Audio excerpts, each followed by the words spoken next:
Jenny, why are you wearing a pomelo on your head? 你好， Where's some money? 在有油脂，放油脂在头上。因为爱。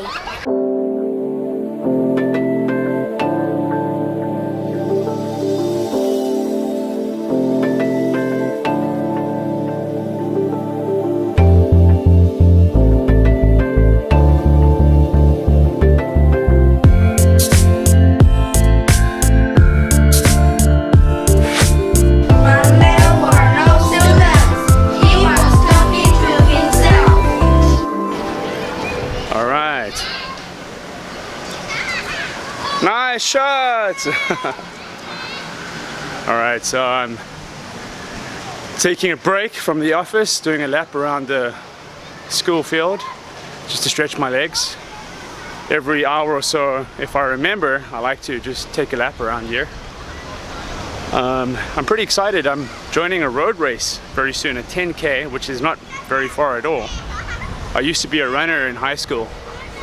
And I used to run 8K time trials every Tuesday and every Thursday, but now I'm not fit at all. But it was funny, on Sunday, a few days ago, I came here and I ran 4Ks, and I felt good.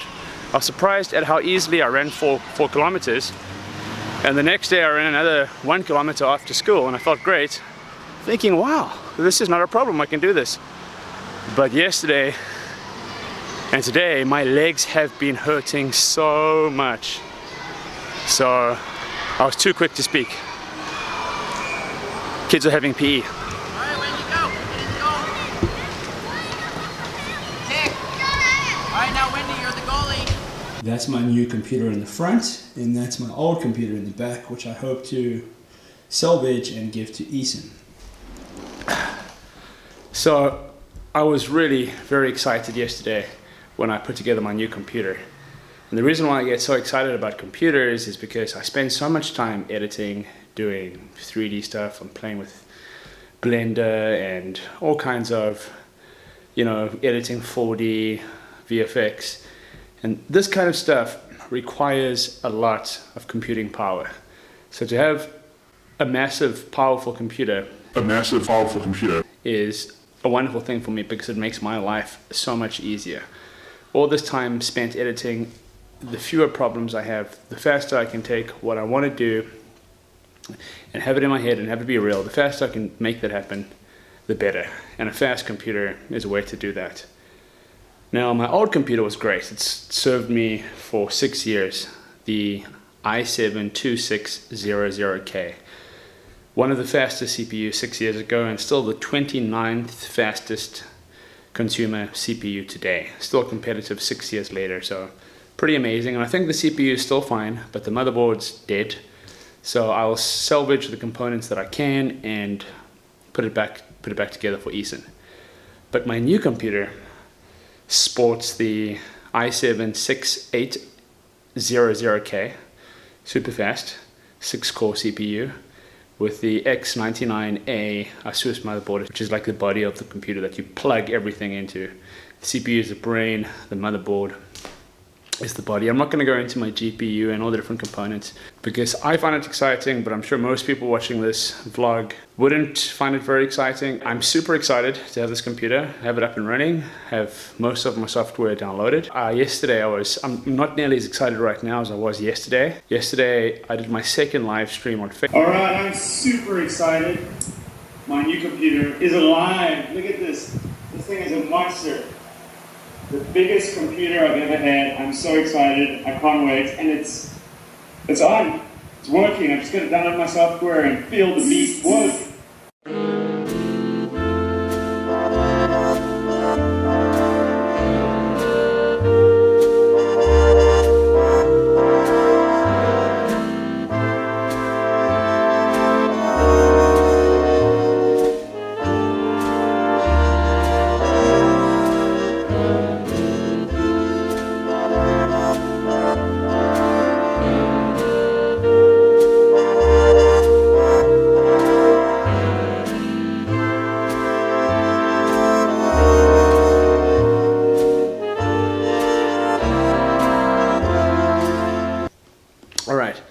So, you know, with these vlogs, I want to find a balance of not spending too much time doing them keeping them real to my day-to-day living, but also looking for stories. I haven't really planned a story for a vlog as yet. I hope to do it without forcing it too much.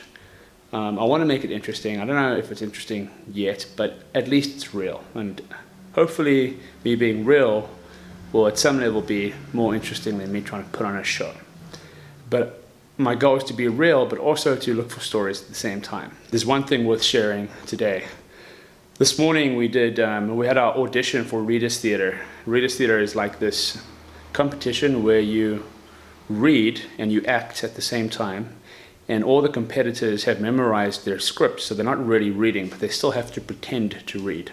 So it's kind of weird. So it's all these kids pretending to read something that they've memorized, which is really theatre. It's basically what it is. So Reader's Theatre is a big thing in Taiwan, and there were 15 or 16 kids who wanted to try out for Reader's Theatre. And so many great kids who I really love. A few kids, they'll come to me every so often and be, Teacher Jay, am I going to get into Reader's Theatre? And I'll be, I think so, you're very committed, I think you can do it. But it's not my decision, I'll always tell them.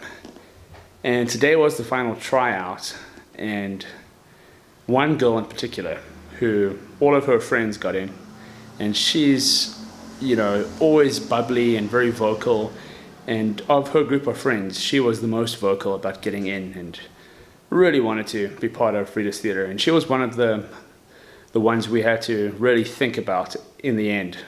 We had 7, because there's 8 people in Reader's Theatre, we had 7 that we were certain about, and then we had 4. Of those 4 we had to choose one, and she was one of them. But she wasn't the best one according to the teacher's scores, and in the end another girl was chosen in her stead. And when I walked into my 5th grade class today, I'd never seen her so despondent. She like angry, didn't want to make eye contact with me. She's usually bubbly and vibrant.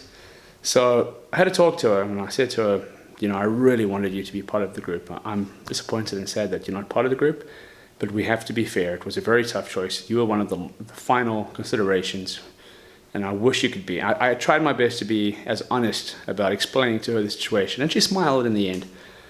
But all of her friends, the group of friends, they all got in, and the one who's the most vocal, who probably might have even been the most confident about getting in, didn't get in. So I felt really sorry for her, but unfortunately there could only be 8. So yeah, that's maybe interesting to some. It was, you know, a little piece of life which maybe a lot of you can relate to. So yeah, with that I will end today's vlog.